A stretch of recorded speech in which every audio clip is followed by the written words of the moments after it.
I would argue that right now, this war in Iran, it's primarily about maintaining the petrodollar because these past 10 years, the world has become increasingly concerned about the viability of the petrodollar. Right now, the United States is $39 trillion in debt. The United States, right after the Russians invaded Ukraine, froze over $200 billion in Russian assets, which makes the world question the legitimacy as well as the credibility of the U.S. financial system. Because if the Americans can weaponize the U.S. dollar against the Russians, they can weaponize the U.S. dollar against everyone. So after that, you saw this massive exodus from U.S. treasuries. And right now, China is establishing the gold corridor. So BRICS is trying to create alternatives to the petrodollar. But for the Americans, the petrodollar is the very basis of their empire. So the United States right now is going to fight tooth and nail to protect the petrodollar. What this basically means is to use its naval supremacy, its control over strategic choke points, maritime choke points, to control trade access, and basically force nations to depend on U.S. resources. So we saw that the United States in January attacked Venezuela, and now it's attacked Iran. Recently, there was a Ukrainian drone strike on Russia's main export hub, which basically took off 40% of Russian oil from the global market. So Europe and East Asia are now forced to depend on the United States, North America for energy. And right now we're seeing a pivot from Europe and East Asia over to North America. And so that's a strategy in place where the United States basically wants to take off Russian GCC oil and force the world to buy from the United States, which protects the petrodollar. But what we know from history is that this sort of hubris will lead to a backlash, and it will lead to the world unifying against America eventually, because quite honestly, America used to be the policeman of the world, and now it's become the pirate of the world. And so maybe in the short term, you will see the strategy working out, but definitely in the long term, you will see the world becoming much more aggravated by this piracy. So what America is mostly interested in is trying to sustain its debt. That's not a problem as long as nations continue to buy up U.S. treasuries. And we've seen these past few years a movement away from U.S. Treasury and more towards gold. The Chinese especially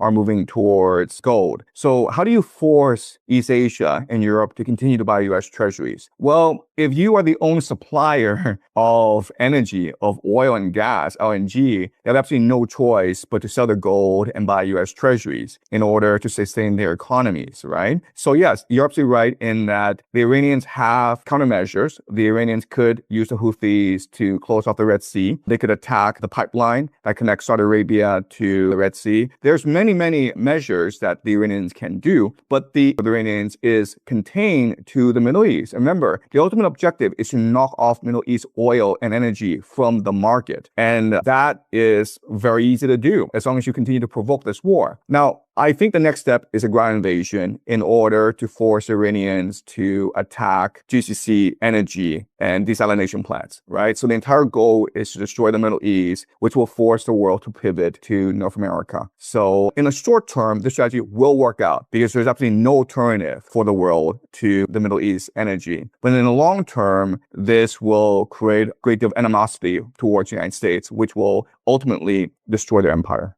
I think in the first administration, there was a lot of concern within the deep state and the neocons and the different political factions within Washington, D.C. about Trump's capacity to be a leader because he was outrageous in his speech and his rhetoric. The Europeans were very much concerned about Trump. Trump started this trade war with China that was hurting the global economy and it was hurting American consumers. Trump did not seem like a viable leader, and he did not seem as though he could maintain the empire. And people felt that if he stayed in office longer, the Europeans would drift away, China would drift away, the entire world would drift away, and American hegemony would die. But then what happened, of course, was that Biden came to power. And Biden was essentially comatose. He did nothing for 4 years. So Putin invaded Ukraine, and Americans didn't really have a forceful response. I mean, they did do a lot of things like blow up the Nord Stream pipeline, they removed Russia from the SWIFT system, they froze $200 billion in Russian assets. They did a lot of things, but none of these things were actually useful. And the empire decided that regardless of what we feel about Trump, he is forceful. He will act, whereas Biden and the Democrats may not act. And so the decision was made to reinstate Trump in 2024. And that's why we are here today. So Trump is an empire. He is doing what the empire requires. Okay. And so what happened before during the unipolar moment, basically from 1991 up to today, was America had a lot of goodwill and it was able to achieve the consent of the world, mainly by co-opting the global elite, right? So all these elites in Europe, in Russia, in China,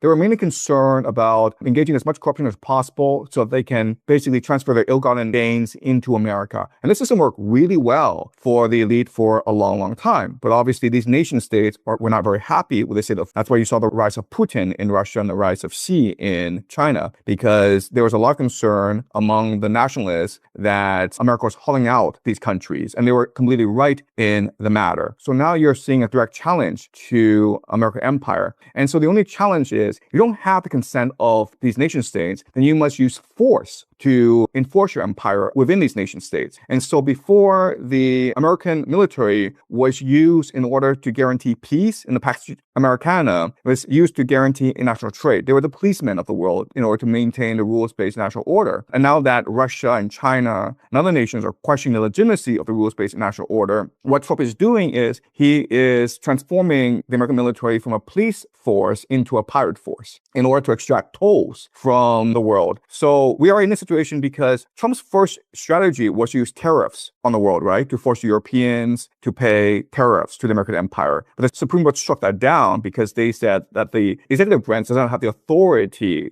to enforce tariffs. Only Congress does. So Trump's like, well, you know what? If you won't let me enforce tariffs, and I'll just enforce tolls, okay? In order to have trade around the world. And that's why we're seeing the Americans deploy a Navy into the Caribbean to block trade into the Western Hemisphere. That's why we're seeing this war in Iran to block off the world from Middle East energy. And that's why we're seeing right now the U.S. Navy basically boarding Russian shadow fleet tankers, basically stealing shadow fleet tankers. And we'll see more of this as the months go by. Historically, empires have never gone quietly into the night. They have flailed against the wind and they have tried to destroy the world as they decline. And so we can see much more hubris. We will see much more thuggery and piracy in America with or without Trump. And so I think we're in a situation because of the limitations of Chinese strategic thinking. So when China built the Belt and Road Initiative, which was a good strategy of trying to secure resource independence from the United States, the problem was that when these Chinese ships went to collect commodities from overseas, they were escorted by the U.S. Navy. When they came back, they were escorted by the U.S. Navy. It was the U.S. Navy that guaranteed the protection of Chinese trade. And it never occurred to Chinese policymakers that one day, one of these days, America could be like, why don't we just steal the cargo? You know, why are we escorting these Chinese ships around the world? Why can't we just steal it? And so it occurred to Chinese policymakers of this possibility. And I don't know why this is the case. The reality is that China is now in a lot of trouble, where China has invested $200 billion into the Middle East in infrastructure. China right now imports 50 to 6% of its oil needs from the Middle East. Now that this war is raging in the Middle East, China is in a lot of trouble. And in the short term, China has absolutely no choice but to agree to Trump's demands, which is that China will become a major purchaser of American LNG. China has absolutely no choice in the matter. In the mid and long term, what's going to happen is that Russia will start to challenge America in the seas. Basically, what Russia's going to do is it's going to arm its shadow fleet. And there's no way that Russia could defeat America militarily in the seas. But America will be forced to fight a war of attrition. And over time, the American Navy will be downgraded. It will be degraded. And it'll be very hard for the American Navy to replenish its lost ships. And so that's what we'll see in the long term. In the short term, there's absolutely nothing Russia and China can do.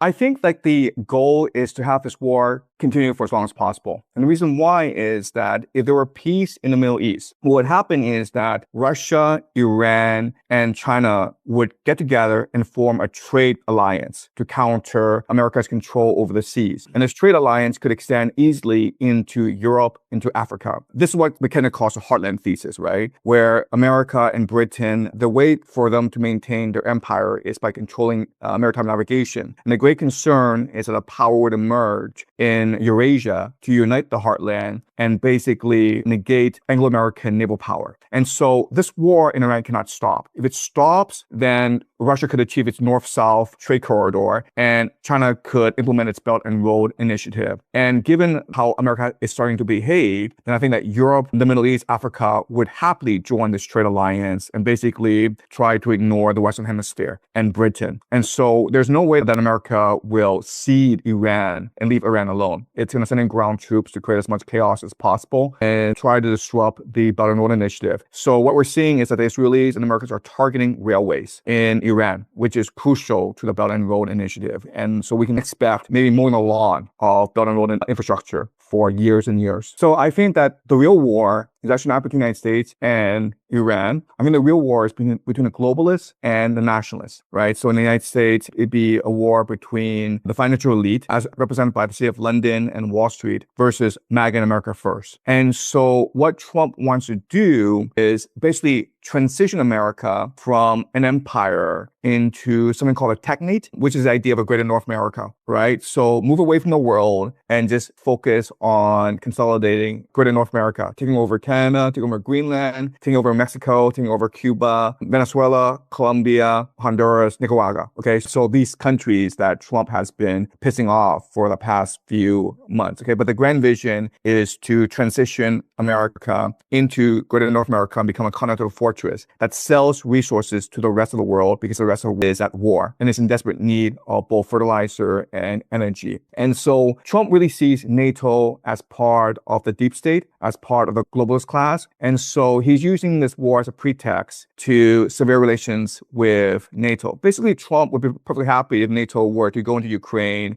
and be absolutely massacred by the Russians. That would solve a major headache of his. This is also why Washington, D.C. is supportive of Trump's war, because the globalists want Iran to be humbled. They want Iran to be destroyed so that they can extend the hegemony of the empire. And they think that Trump is a useful idiot, a puppet, in order to achieve this goal. And that's why the Democrats have not stopped him. So it just goes to show you that all of Washington, D.C. is fully behind this war. And they think that Trump will be the scapegoat, that even if this war goes badly, Trump will be the one that takes all the blame. The Republicans will be wiped out in the midterms, and then Democrats can steamroll back in office in 2028. And then they can implement a globalist agenda and destroy MAGA once and for all.